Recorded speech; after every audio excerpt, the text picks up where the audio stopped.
Hey everyone, so thank you so much for being here.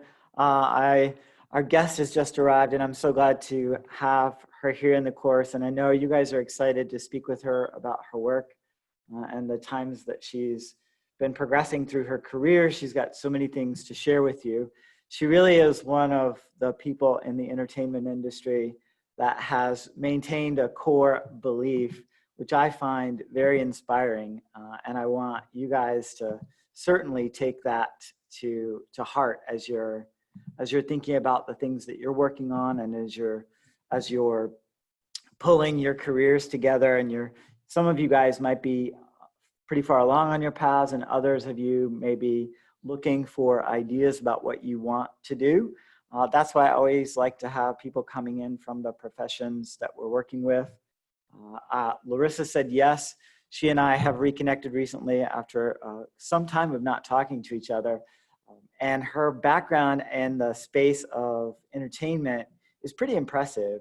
She has always, to me, come across as one of those people that I could depend on when we would meet and talk. And she and I knew each other way back when. Larisa, I won't say when it was, because then you and I might realize how old we are. No, we were 12. We met when we were 12. You were really, really, really young. You were like 18 when we met, right? Hi, Lorisa Bates. Good to have you. Hello. How are you guys? Happy Tuesday. Is it Tuesday, Wednesday? What today is it? Hello. Oh my gosh, I'm like losing. Hello, you look so beautiful. Oh, I'm hoping you guys are having a wonderful time. Oh my gosh, Shane, thank you for that amazing introduction. As I've known Shane for a long time, and it's always good to reconnect. And when he reached out, I was like, absolutely. I love, speaking to students about their career paths, and, talk about a little bit about how I started in the industry and where I am now. So. Yeah. And Larisa, you're, when I went through your bio, and a lot of the students have already looked at your bio and they spent some time with it. And I have too, because I always like looking at people's LinkedIns and seeing the progress that they've made and where they've gone with things. So let's start with a really great question. I always like this one when I'm talking about people's LinkedIn profiles. Do you like when people LinkedIn stalk you? And what's the way do you think to do that, knowing that, people come at you from this platform all the time nowadays? Wow. I would say probably the best way is figuring out if there's any connections to people. So if I know that, a prime example, there's a student who I went to the new school. And so she reached out to me and she said, hey, my name is so-and-so, and I'm also a graduate of the new school. Would you have time to talk about your experience? So that was a great opening to be able to do that. Or if, any affiliations, great. I went to University of Virginia, so that's always a good path. A small town, in high school that I grew up in. So it's more like that, in the sense that, or if it's, I'm interested in learning more about what you do. What do you think? And that's always helpful. I remember one student who, she was a stalker. She was a stalker. So I would say, it's almost, sometimes it's a hit or miss. It's like telemarketing. So you could be a telemarketer and you can call, but that 5th time, you actually may get me. Or that 10th time, you may get me. But it's more if you spread it out and say, hey, you know what? Or, love to connect. Thank you so much for the connection.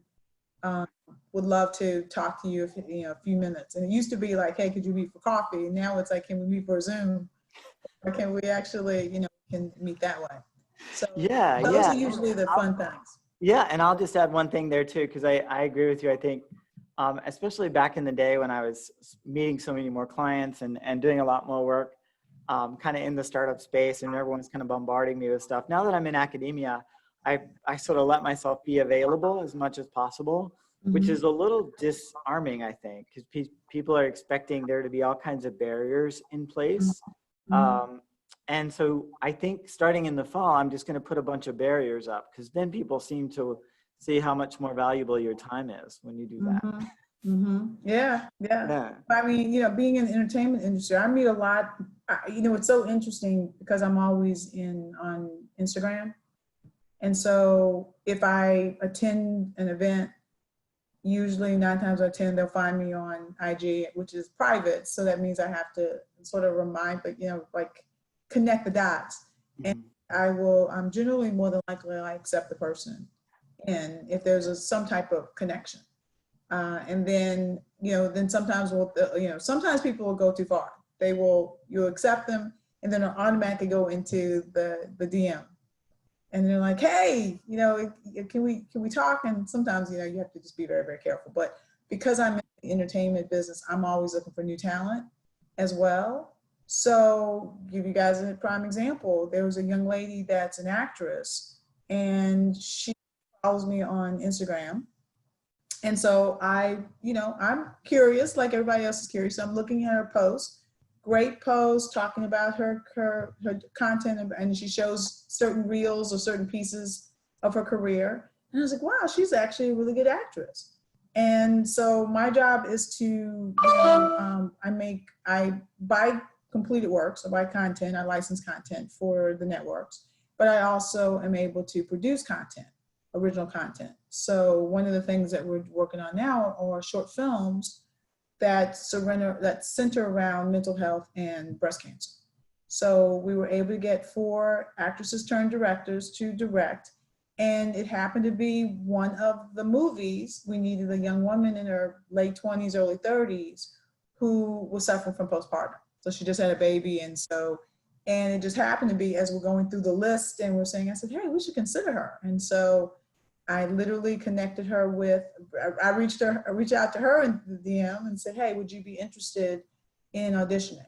And she goes, absolutely. And they talked, they love it. So now she's going to be in her first film. So it's just one of those things. So it's really about building that rapport with the person. Yeah, yeah, and it's harder for us sometimes.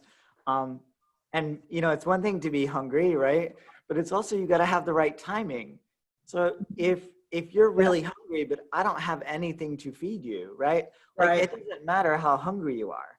Like Mm-hmm. really, that's the one thing I've learned. I need to listen really carefully. I work with a lot of investment groups, and Mm-hmm. as we work together on startup ideas and concepts, and we're sitting around the table talking about these things, and people will talk about the relationships that they built with certain CEOs.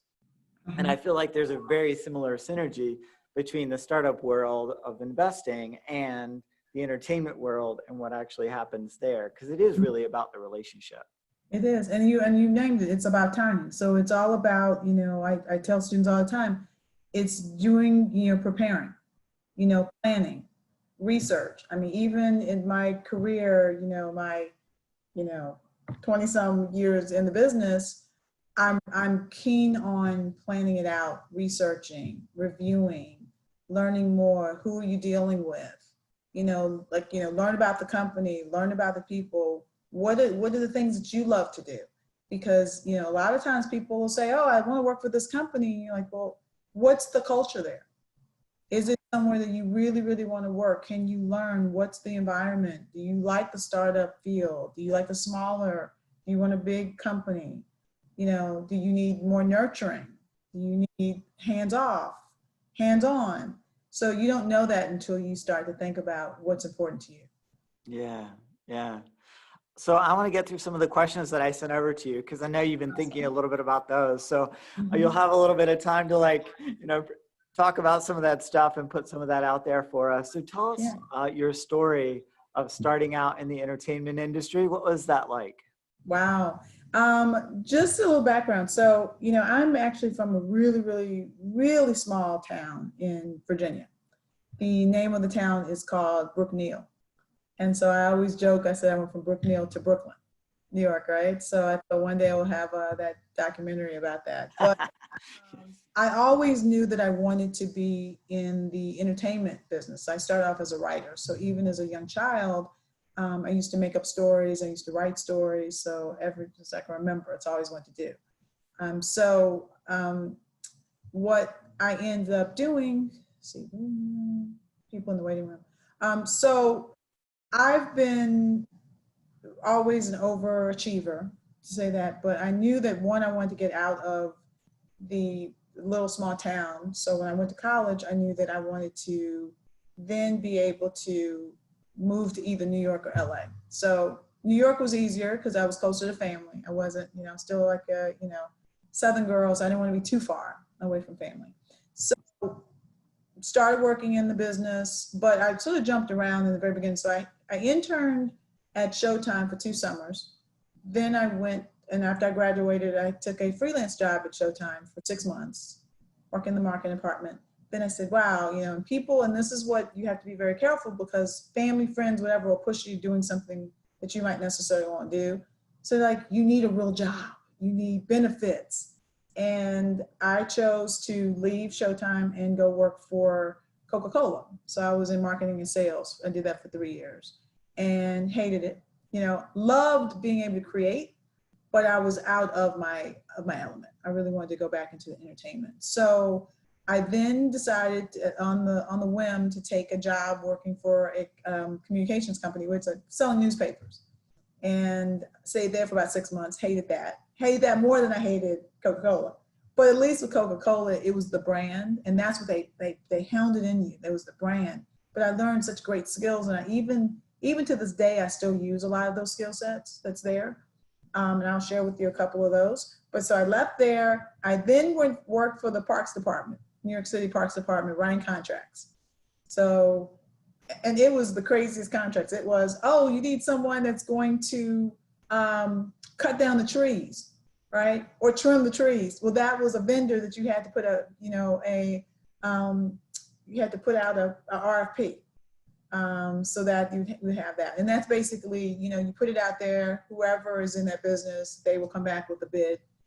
So those were the small ones. So then I left there and I said, wow, this is great. But as I was there, and I chose not to do this, but because I was still working in, like, my love was film and television and all that, they knew that. And they were like, hey, would you like to for the production part, which is like, I don't know if anybody's familiar with New York, but it's like the concerts in the parks. And they would film a lot of that stuff and that was early on. And I chose not to. I chose to go back to grad school. So I got my master's in film studies and film media, but I wanted to be a producer. But while I was there working full time, I started working for Showtime again. So I circled right back around. And I was there for 15 years, and that's where I built most of my career there.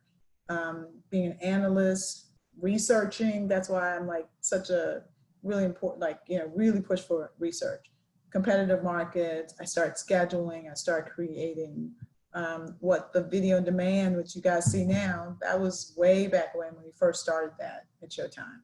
So I was part of that, launched systems, I've, managed people, and probably, let's say in 2013, I actually was poached by BET to come over there. And so I started my career there in operations. And so I traveled down to DC and I ran the departments like with 20 people, went through a bunch of changes. And, that's when I think the skill set of the operation side, where you have to make really tough choices. Like, you have to decide on what systems are going to work, what not.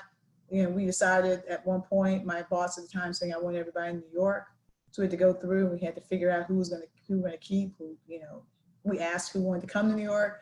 If not, they were going to get laid off. So you make all those choices, and then it's just sort of spiral. So started with operations, then strategy and scheduling for our female-centric channel, Centric, and rebranded and created a new platform for that.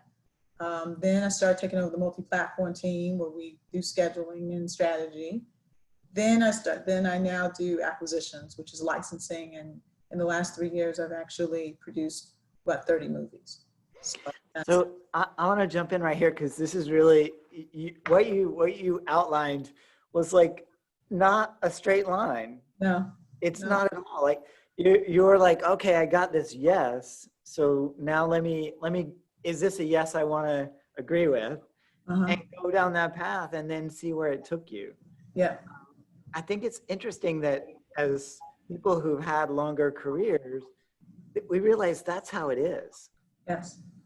There's no magic. There's no magic moment where we just say, oh, wow, this is the path I'm going to be on forever. Right. And in Right. this day and age, especially, everything just kind of keeps merging and converging in different ways. And then intersections happen, and then you choose a route and you go over here. I would be really interested. I want to ask one question related to multi-platform. Describe Yes. multi-platform to the students so that they Yes. get what that means, They because get it's that. a Okay. really great concept to know about. So multi-platform is basically all the different platforms where you can see content. Linear, which would be a cable channel, which would be, CBS, BET, VH1. So that's like your main cable, you got a box, you're going to watch that. The other platforms includes, if you actually click on the menu and it'll say video on demand. So there's different video on demands as well. There is the TVOD, which is a transactional video on demand. So that's if you went on Amazon and you decide I want to rent this movie. I want to buy it, for $20. I want to rent it for $4.99. That's what it's called, TVOD. Then you have the other streaming, which would be streaming service, which is a Netflix, HBO. I'm sorry, no. Netflix, Hulu. There's a new one, Quibi. Even Amazon is somewhat as streaming. So if you actually have a membership, you get to see content for free. So that's usually a monthly fee that comes with that. So we schedule those type of platforms. And then you also have .com. So, and that is like, if you go on BT.com, MTV.com, VH1.com, all of those, you can watch content because it's associated with the mother brand, which is like, it would be BT. And so it's an extension of that. Then you have something called AVOD, which is advertising, video on demand. So that would be your Tubi, that would be your Vivo, that would be Pluto TV, where you can actually, even YouTube TV has one too, where you can watch the content for free. So now, YouTube is not really free, but like a Pluto TV, you can actually download the app and you can watch that for free. So we schedule that too. So, and what it's all called is windowing. So if I've got, Shane's World, then I have to figure out where am I going to strategically put Wayne's World or Shane's World on each platform at different times. So sometimes it overlaps, sometimes it doesn't. So that's when it really comes when you deal with multi-platform. It's just how do you schedule, how do you strategize across all these different platforms? So that's a great place. Yeah. And the strategy side is something, and I'm getting students to think about like the mashing up of marketing concepts and not just the concept of market research or the concept of demography or all those different terms are fine, but you really, most importantly, need to understand the overlapping layers of those. If you could think back to the start when you were thinking about what do you feel like were the most important first layers that you put into place to feel like you've moved in a direction that, wow, I'm really glad I learned that particular skill back then, and now I'm applying it here, and it really helped with this other skill?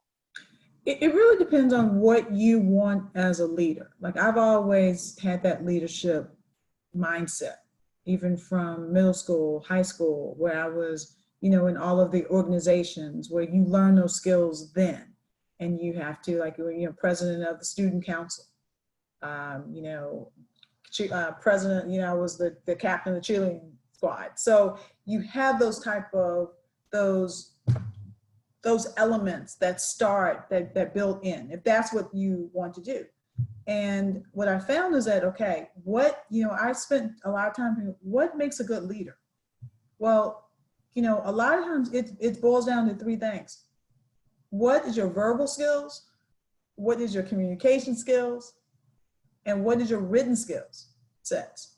Because even writing is really important, because when I was at Showtime, and I remember, my former boss, who it pained her to read my work because, I'm a writer. And she goes, oh my God, it's just too floral, it's too floral. I was like, what does it mean, floral? And so she made me take a writing class, a business writing class. And you have to get to the point. You take out all of those extra words that don't need to be there. You tell the point. And so now we've gotten to the point where people write in text form and they're text all the time, and it's way too casual. So there has to be somewhere in the middle where, you know, what are you looking for? Like, what's the point? What's the purpose of the email or the document? Why are you saying, and where's it gonna go? So those are really, really important. And being able to strategize, I think that one of the best places, even though it was a tough business, was working at Coca-Cola, because I was in outside sales and I was bottling company. So so it wasn't like the regular one. And then I had to manage 15 to 2,000 accounts. So it's about prioritizing, having to go to the local markets. I lived in Queens. I worked in Staten Island and Northern New Jersey. And I had to deliver, I had a list of every single place, whether it was a place that actually served Coca-Cola, served Pepsi, or sold some type of generic. So I had to know where everything was, and I had to go visit them. And I looked at my top, so you had to manage it. Here are my top 20. Here are my top 10, you know, like the ones that are really making the money. And then how do I build that out? And you come up with these different marketing plans, and you come up with different ideas. So that was really helpful. And one of the other things that I learned there, which I've taken with me, is that when there's issues, you better come up with at least 2 to 3 ideas on how you can fix them. I mean, you know, I tell my team all the time, don't come to me with problems. Yeah, you got a problem, but what do you suggest you do? And that makes you think. And I think critical thinking is really, really important. Yeah, So, bring a solution to the table, right? Or yes. 2 or 3 options. That's the new thing. And everyone's expecting that. And I don't know that in a place like a university or college that we always get to that place. You know, like I wish we would. I wish we would get more to a place where that was something that we do beyond just taking one critical thinking class. Yeah. I think the application of actually what it looks like in the business world, if I were to step into a conference room, or if I would have X kind of problem, what are the 6 different solutions I'm going to bring to the table? 4 of which I really don't believe in, but I need to come to the table with something, right? Exactly. And that's what I would say. Because at the end of the day, if you actually bring that to the table with other people, then, and it's also how collaborative are you? Because, you know, my team, like, you know, everybody's got different ideas, not everything, but it might be a melding pot. So one of the things that I learned, like, I'm an aha moment person, and I learn from anyone and everyone that has something that is really, really important that, you know, they believe in. So one night, mine invited me to a dinner because she's in technology, she's in tech world. And so she goes, I would love for you to meet, you know, these guys. All of these cats were probably mid-20s to mid-30s. And all of them had developed some type of app or some type of business. And a lot of them had sold their businesses once or twice. And I was like, wow, I'm sitting here like, oh my God, this is just amazing. It was so much exciting. They're just talking. I said, well, what was it that made you create whatever you created? And I would say consensus was, we figured out where there was a need, and they went for it. And they weren't afraid, they were fearless. They were like, hey, you know what, if it fails, it fails. You know, met one young lady who she and her partner started a online, it would start off as a fashion blog, and then they turned into a fashion, I guess, clothing line. And they were able to figure out a way to give money to save the whales. I mean, something really ridiculous like that, but they had something like 500,000 followers. And then the woman that I met and she was their CFO because she believed in it, retired from her other company, and she ended up running their company. And these 2 girls were like in mid-20s. So it is about, there's no, you know, I always say a stupid answer is a question not asked. So it is, you know, putting down what, you know, what is it you want out of life? Yeah, for sure. This is a marketing class, so I have to get a little markety on you in the sense of not asking you marketing questions, but in your own work, describing like how marketing and programming and content like connect to each other from what you see and from what you've seen in the past too. So you might have relevant examples now, but you might also dig back to like Coca-Cola and say like this is what it looked like there. Well, I think that, marketing, marketing is all about awareness. So when you think about, and it is about building a brand or building your brand. So let's just talk about, as opposed to branding, what I do. I mean, obviously, if you don't market something, then people are not going to know about it. If you don't know about it, then not people are going to be able to watch it. So then your awareness goes down.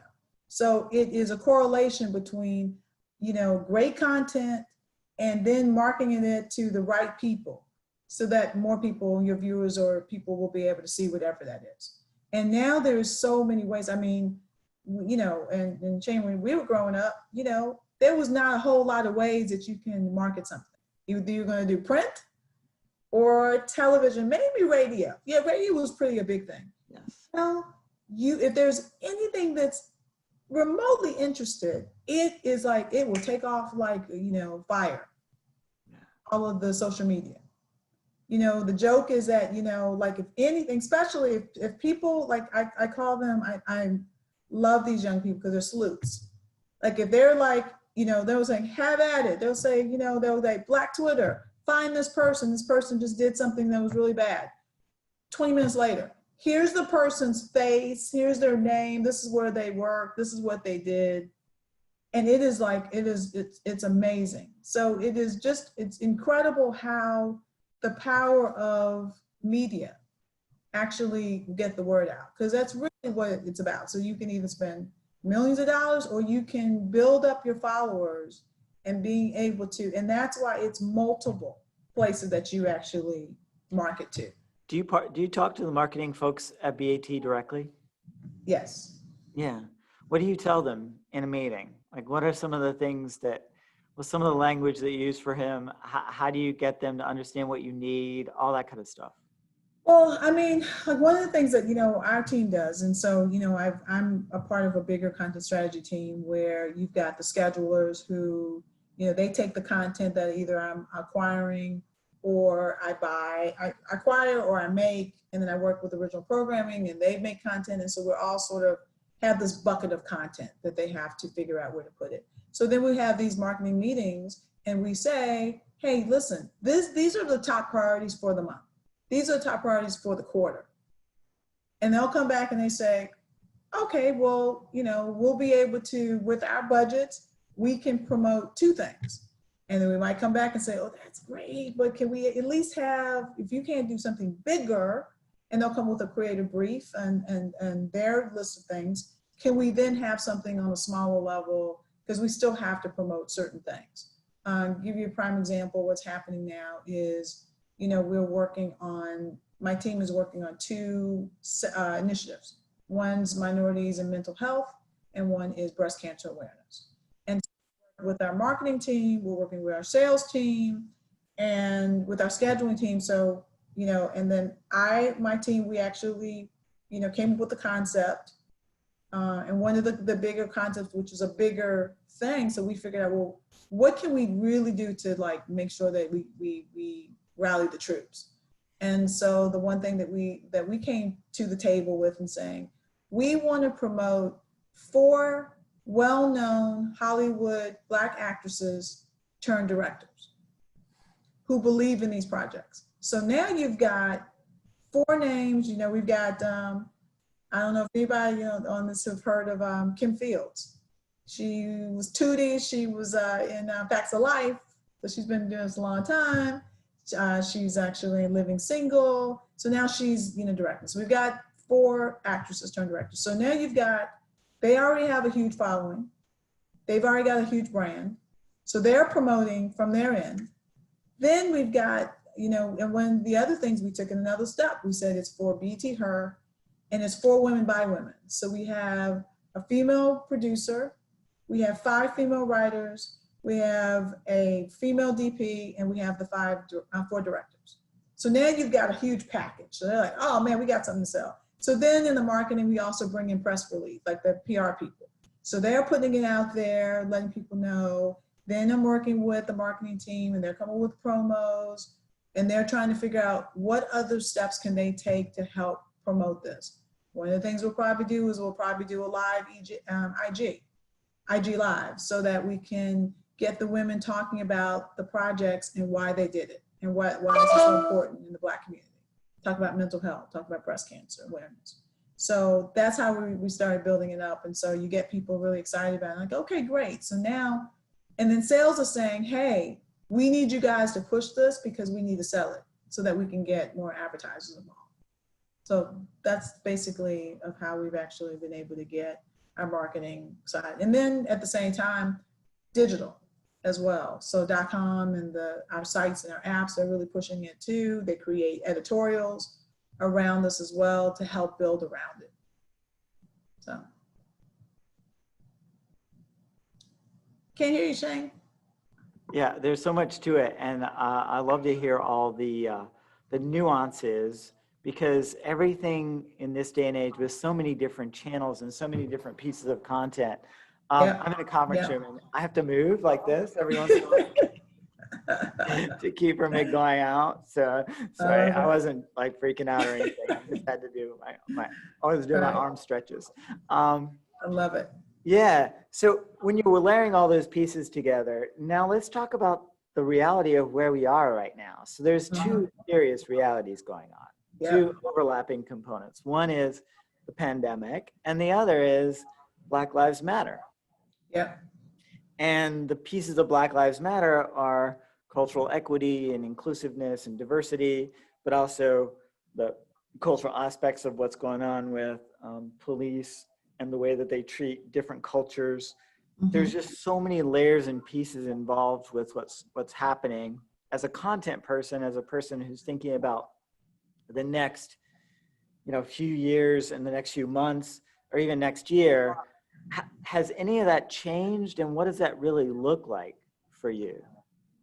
I think that for me and the company-wide, and this is just not BET, this is CBS, Viacom, we merged, the final merging in December of 2019. And, and there's a huge push to say, hey, you know what, Black lives do matter, right? And the company's behind it. So what we've done is we've created content for change. So content for change is basically content that we wouldn't necessarily air because, it may not fit the programs that people want to see, in the past. So now we've got a place for it, right? So now we have an umbrella for it. So they first put that out there to the world to see that, hey, you know what? We're supporting this content and we're looking for content that is telling stories about how these things happen and what can we do for change. That's documentaries, that's short films, that's, PSAs, that's movies. It's a little bit of everything. So we're opening to that. So I think that when I find is that, people who are really passionate about, making a change, making a difference is, content that we're definitely open to airing and to premiering. So, we've, and I don't know if anyone had a chance to watch our BET Awards on Sunday, but it was the first virtual award show that, we did. We did a COVID special a couple months ago. And so we've been really active. We had, what you're saying, we had the talks about, what's happening in the Black community. We aired George Floyd's funeral. We're looking to air more, current content that's going to speak to what's happening in the different communities. We're going to be airing, we're working with there's a new company, new platform, right, called Players TV, and it's run by about 17 basketball players. And they've all invested into this, and it's currently on it's not, I think it's on Sony, one of their platforms. So it's not like a huge hit, but they want to partner with us. They want to say, hey, we want to air it. So we're going to air it first on Players TV, and then we're going to air it and it's basically talking about people having discussions and panels to talk about these things. So I don't think it's going away. I think that's an opportunity for, there's so many different platforms that put it on, to be able to share your stories, to share like your feelings. And, but at the same time, you got to also have format, what's going to work. But again, it goes back to what I was saying about researching. We work closely with research. Like, we're not going to necessarily just put anything up, but it is about the filter. But the whole gist is to be able to expand and create, talk about current issues.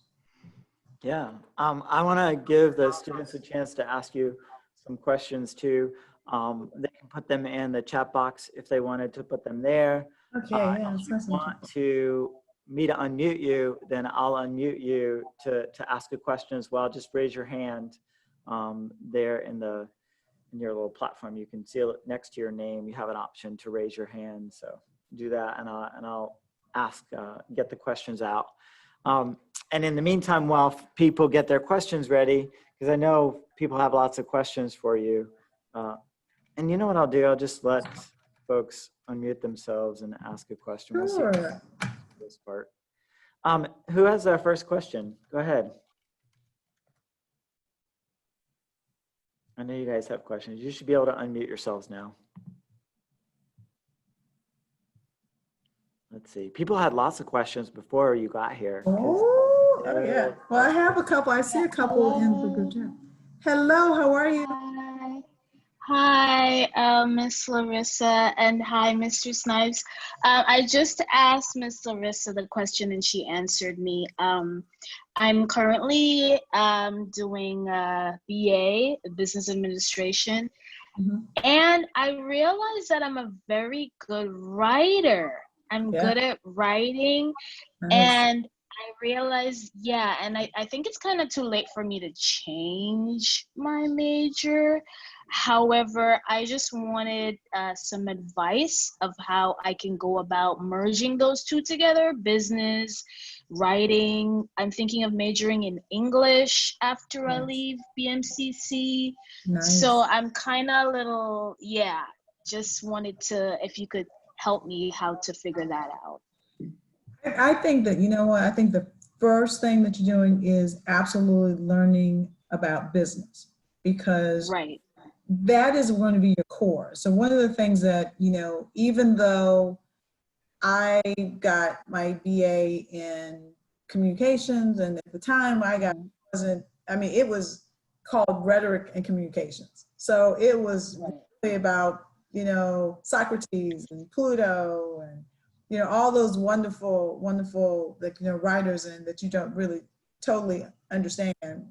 But when it helped me to be strategic. So when you read those stories, you're like, even read Henry Louis Gates, and he talks about signifying the monkey and what that means, and you having to really unpeel the onions.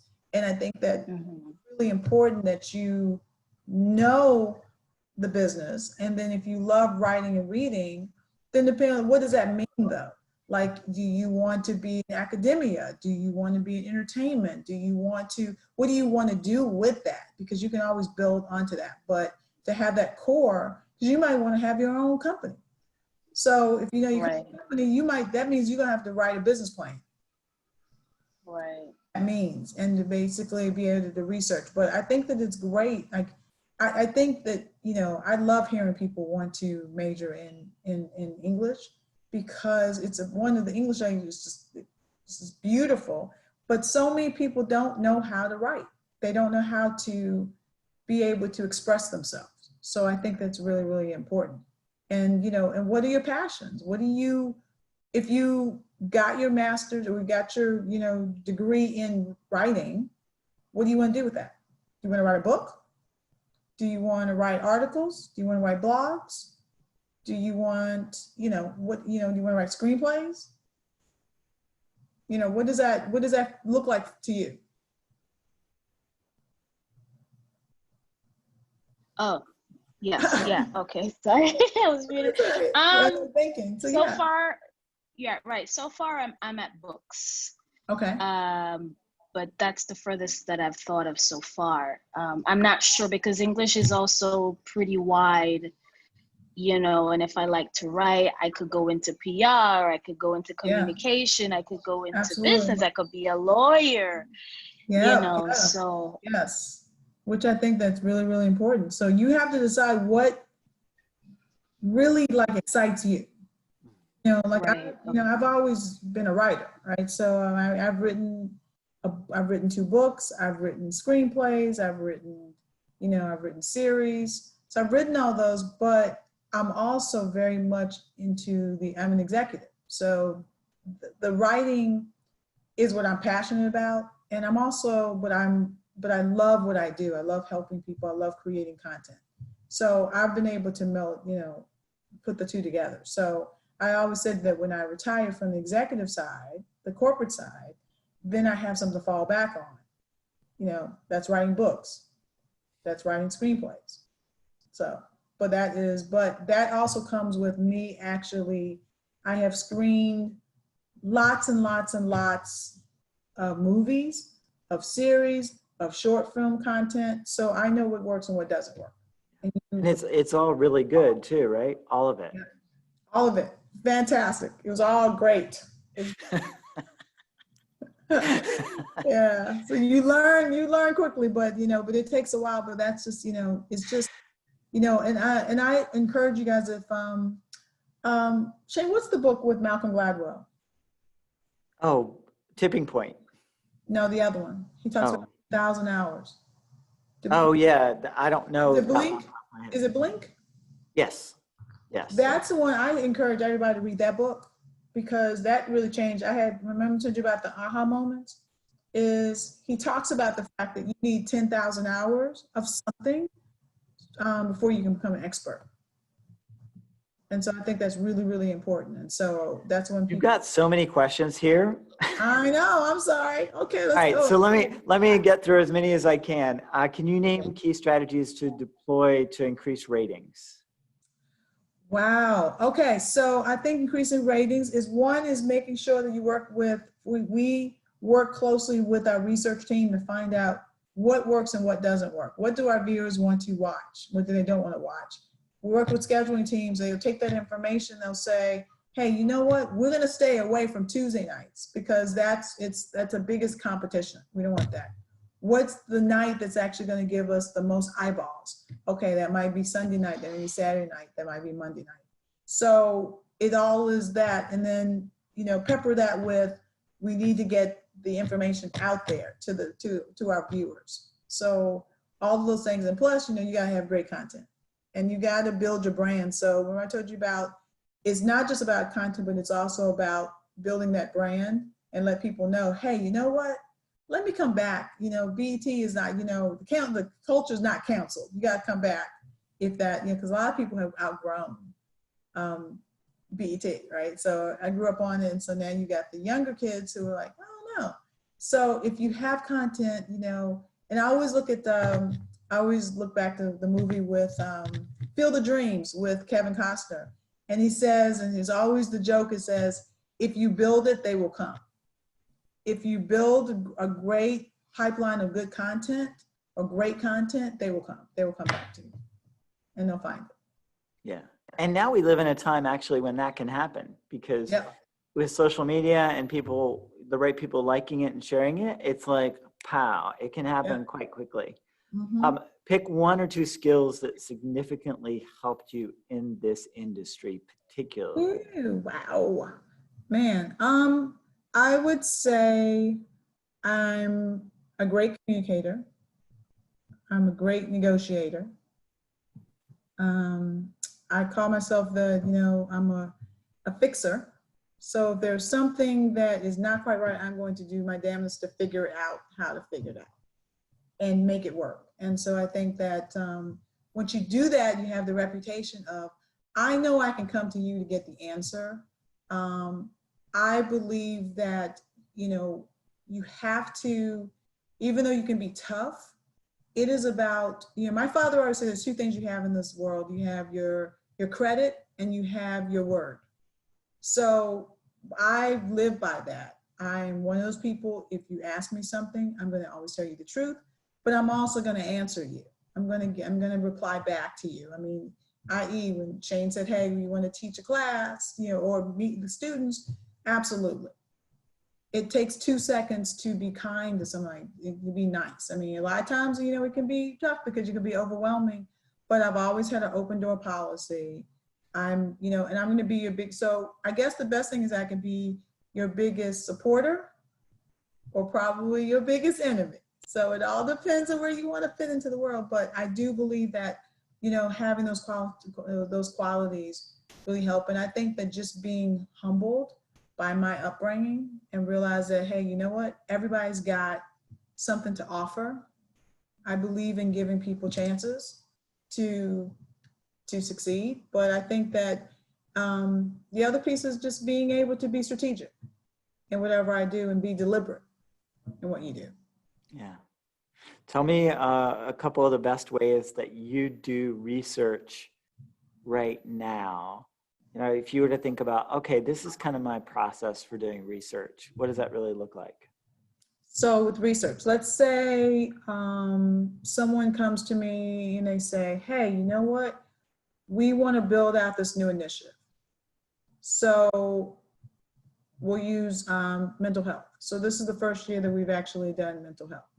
And I then went on just online, just Google mental health initiatives, seeing what's there, then going a little bit further, is there content that's there? Is it just organizations that's focused on it? And as I was doing this, I found out that Mental Health Month, Awareness Month, is May, but then as I did more research, but minorities in mental health was in July. So that I started writing down all of these things and stats and figure out how many people in the Black community actually gets help. What does that look like? What are the top things that people don't deal with and how they deal with it? So really started doing that and then starting to even ask questions, just as one of my professors once said, he goes, he's a VC or venture capitalist.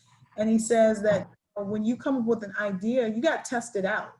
So it is, okay, this is what I'm planning on doing. And I literally used people around me and I gave them the ideas. Here are the pitches. What do you think of these, and these? And they go, oh, yeah, that doesn't work. That doesn't work. So always for me, it's a collaborative effort. It is once I've got enough information and then I lay it out in a plan, then I will then reach out to people around me and then I would get their feedback. So feedback is really, really important. So you can tweak to figure out, okay, this works. And then you start to build your idea after that. This is a great question. And I have to get to it because I think it's so timely. What was your transition like leaving Showtime and working at BET, especially culturally? Also, what advice would you give young Black women looking to move up in organizations that are quite male dominated? Wow. Well, I started my career in a very male dominated business. Like Coca-Cola couldn't get any more male and more Irish, I would say. I was probably 99% were Irish men that were running it. And,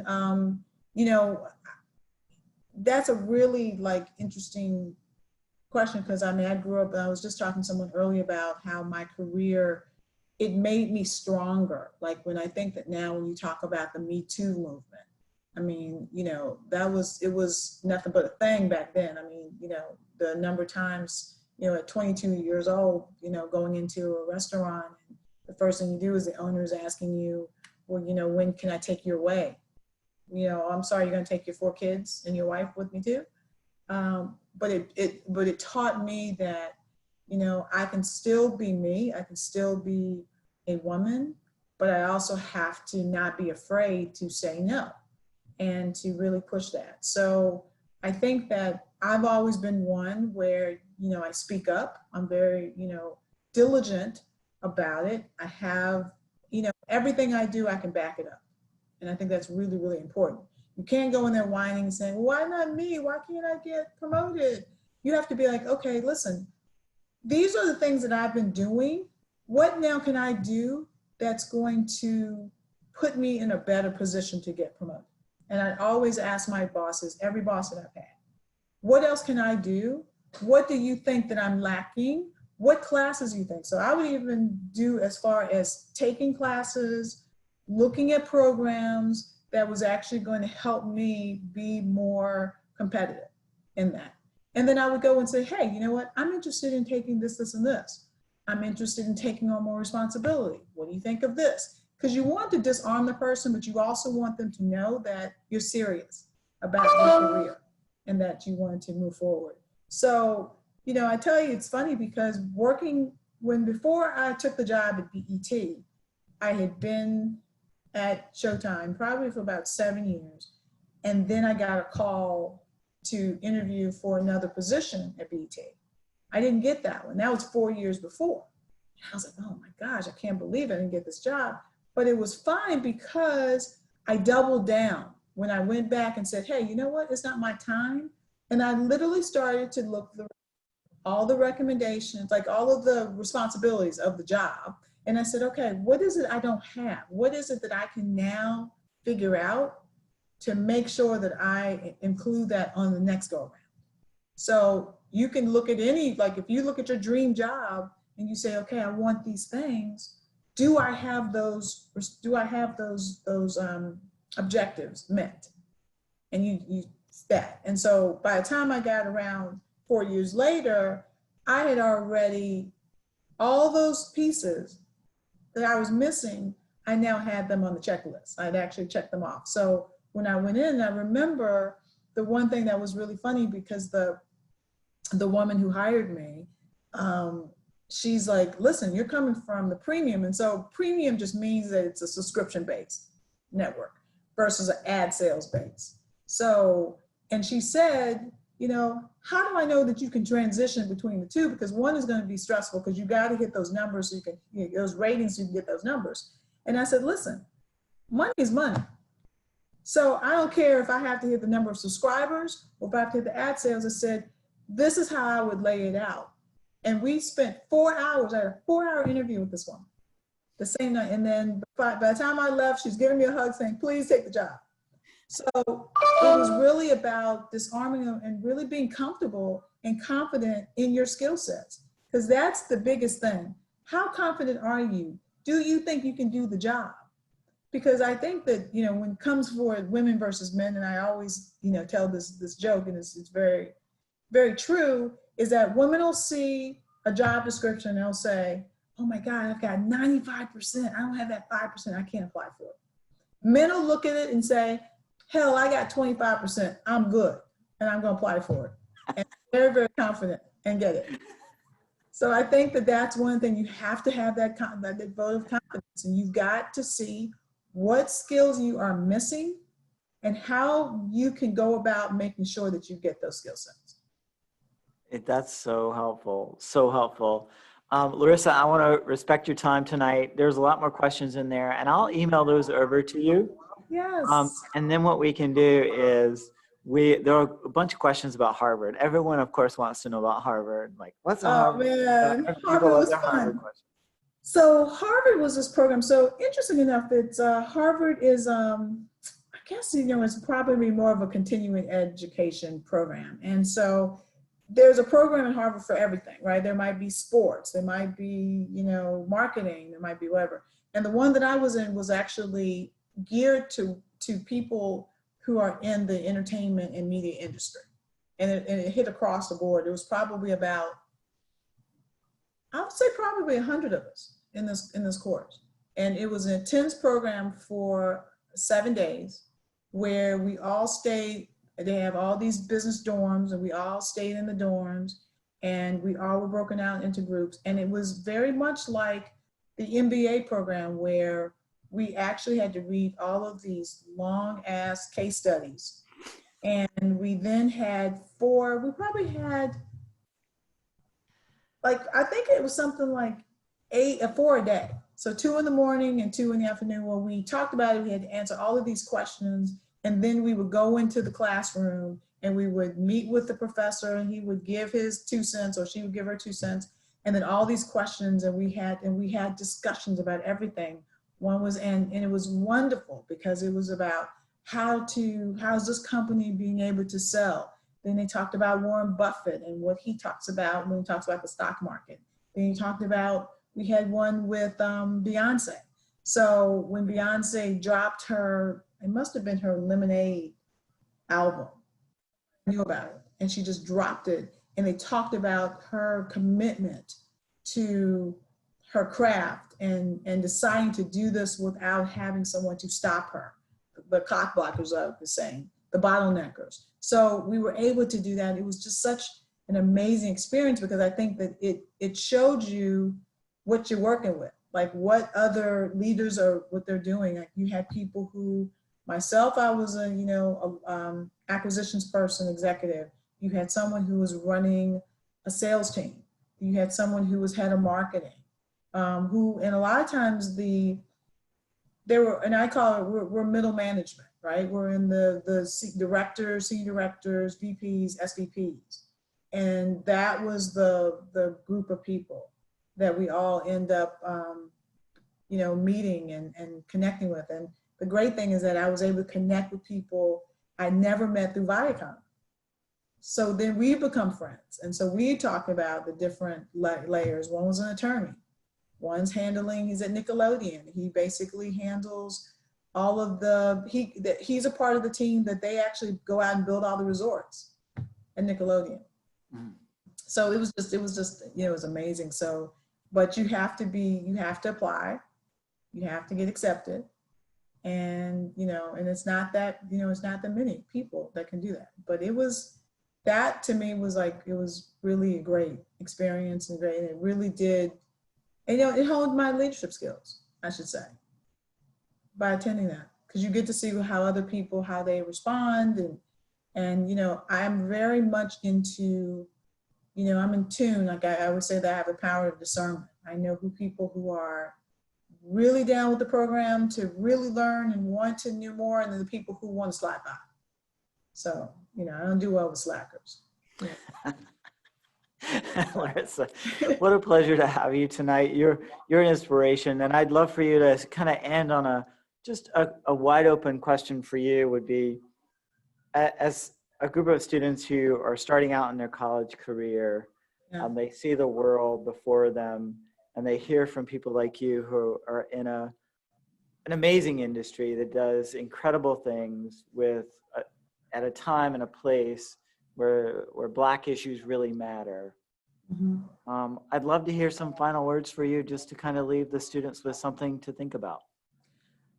I just think it's important that, the beauty of where you are now is that you have the opportunity to try different things. Like if you've even learned anything else from me, you realize that I didn't have a straight path of getting to where I am. I have done a little bit of everything. Like I said, I, wrote contracts. I have, got in my car and did sales and, went from place to place. I have built my career, at Showtime, where I was there as a baby and then I grew there. And at some point, taking that leap of faith to say, hey, you know what? I had a boss who was like, it's time for you to jump ship. It's time for you to, it's my job to raise you and push you out of the nest. And I have a mentor, and I would also say that don't be afraid to reach out to people who you want as your mentor. I mean, it doesn't stop. The networking never stops. So build relationships never stop. And I've got a mentor now who tells me, he said, you know what?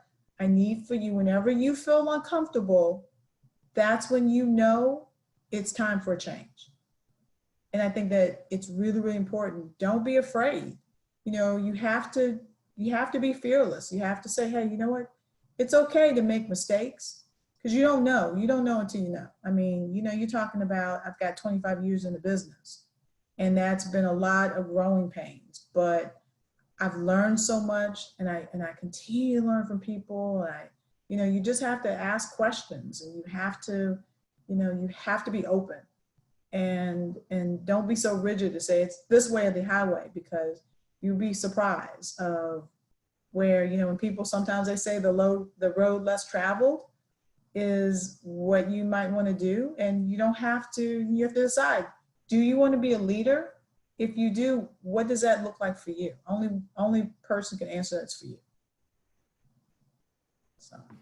Hey, Larissa, I want to say thank you so much. Anyone who wants to turn their video on, we're going to take one final screenshot here for the class. This is the last. So please turn your video on if you'd like. I'd love to have all of the videos up there as much as possible, at least half of them.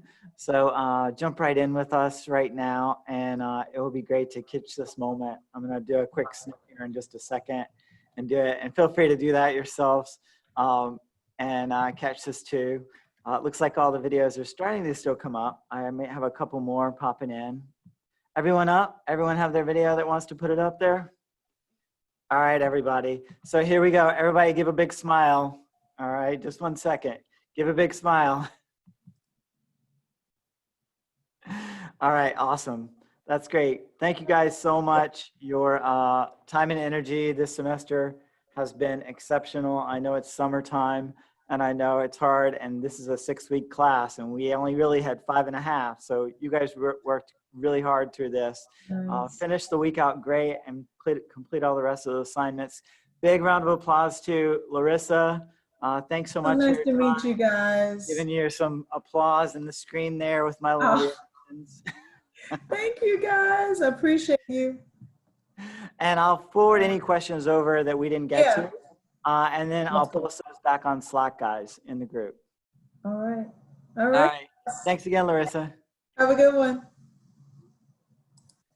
Bye, everyone. Guys, have a good summer, all right? I'll talk to you soon. Be in touch if you have other questions. I'll get all your grading done and everything will be done by Friday. So be sure you turn everything into me Wednesday and Thursday. That's the latest. Very good. Bye, everyone.